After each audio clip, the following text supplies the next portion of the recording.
He beat the high score, threw his arms in the air like he'd just won a championship, laughed with that full-body glee only an 11-year-old can summon. And then he pointed, not at the screen, not at the score, not even at me. He pointed at the giant stuffed animal sitting on the bench near the garage door. The one with soft tan fur, oversized button eyes, and a big red ribbon tied around its neck. "I want that one," he said, like it was the natural next step.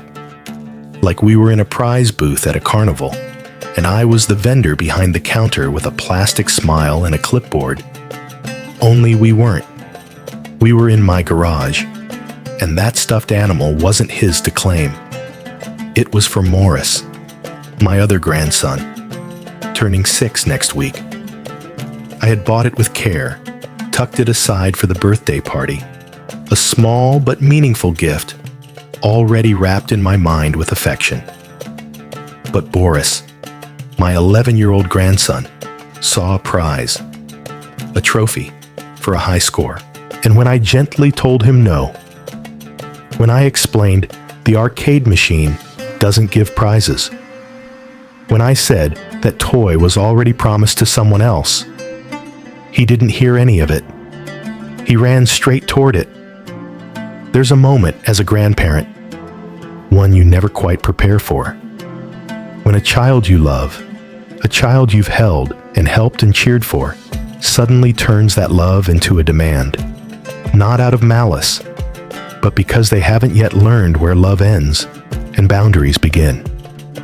I stood there for a beat, stunned. Then I stepped between him and the stuffed animal. "Boris," I said again, "this isn't for you. It's for your cousin, for his birthday." He frowned, hard, his small fists clenched, his voice sharp. "But I won." He thought this was justice, his reward, a transaction. I tried to explain again. "This isn't a prize arcade. We're just playing for fun." But it was like talking to a storm. So I turned to Bessie, my daughter, his mother. She was sitting on the porch steps, phone in hand, distracted but present. I asked if she could help, if she could reinforce what I'd said. Help her son understand this wasn't a moment for prizes. She looked at me and shrugged. "Why not just let him have it?" she said, almost casually. "You can get Morris another one." Another one? As if they're interchangeable. As if I hadn't driven across town to find that exact toy. As if it wasn't already wrapped in my thoughts, ready to be handed to a boy who still believes in birthday magic. "No," I said. "They're expensive, and that one is already for Morris." Her eyes narrowed. "It's just a stuffed animal." But it wasn't. It was a line in the sand. And I realized no one else was going to draw it but me. So I banned Boris from the garage, told him he wouldn't be playing on the arcade again until he could respect other people's things. He cried. Of course he did. He stormed into the house, told his mother I was mean, unfair, selfish. And Bessie? She sided with him. Not just in that moment, but the next day, and the day after. Weeks later, she was still cold, still angry, still holding this quiet expectation that I would just go buy another giant stuffed animal, that I'd make it right. But here's the thing. I hadn't made it wrong. Boris wasn't being punished for winning. He was being held accountable for not understanding that winning doesn't mean taking what isn't yours.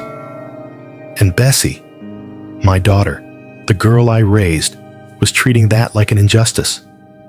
She said I'd embarrassed him, hurt his feelings, treated him like a thief. But he was trying to take something that wasn't his. And when words didn't work, boundaries had to. Still, it hurt. Not the anger. Not even the tears. What hurt was watching my daughter look at me like I was the villain for teaching her son what she used to know. that love has limits, and kindness isn't the same as surrender. What hurt was realizing that somewhere along the way, Bessie stopped seeing the difference between giving and giving in. And here's the part I didn't want to say, but need to now. Bessie's husband, Boris's father, died of cancer not long ago. It's only been a few months. The grief is fresh, sharp, still sitting in every corner of her home. And maybe that's part of it. Maybe she's not seeing clearly. Maybe indulging Boris is her way of coping, of giving him something when she can't give him what he really wants, his father back. I get that, I do. But grief doesn't mean we abandon the lessons we spent a lifetime trying to teach. Because kids don't stop needing boundaries just because we're broken. They need them even more.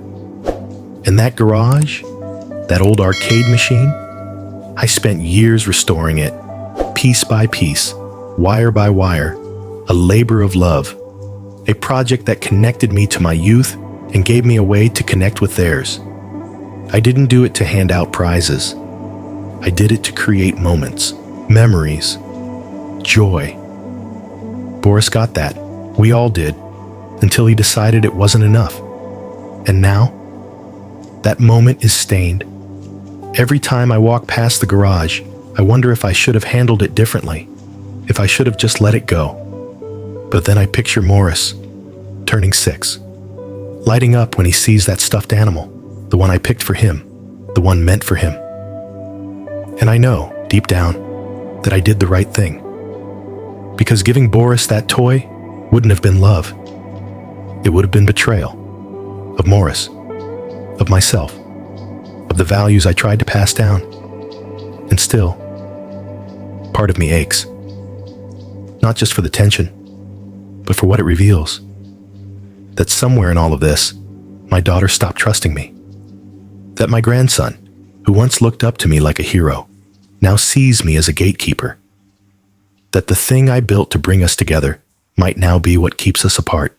So I ask myself, over and over, was I too harsh? Should I have found another way? Was protecting a toy worth fracturing trust? And yet, if I had caved, what would that have taught him? That rules bend when you cry? That you can take what you want if you feel like you've earned it? That birthday gifts don't matter if someone else wants them more? That love is conditional, only granted when it's easy? I couldn't do that. Not to Morris, not to Boris, not to any of them. So, am I the asshole?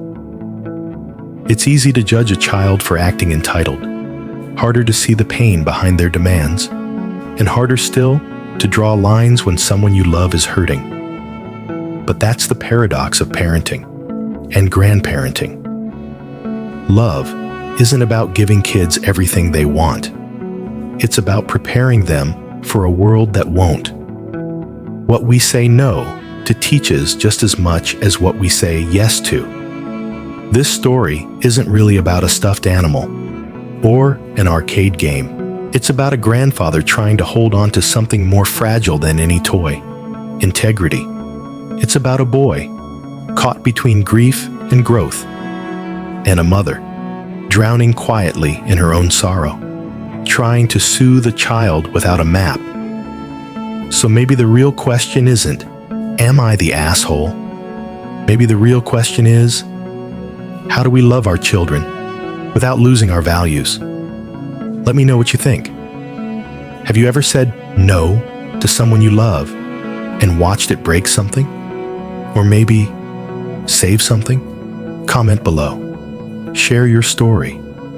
This is AITA Stories. And sometimes, the hardest love is the one that holds the line.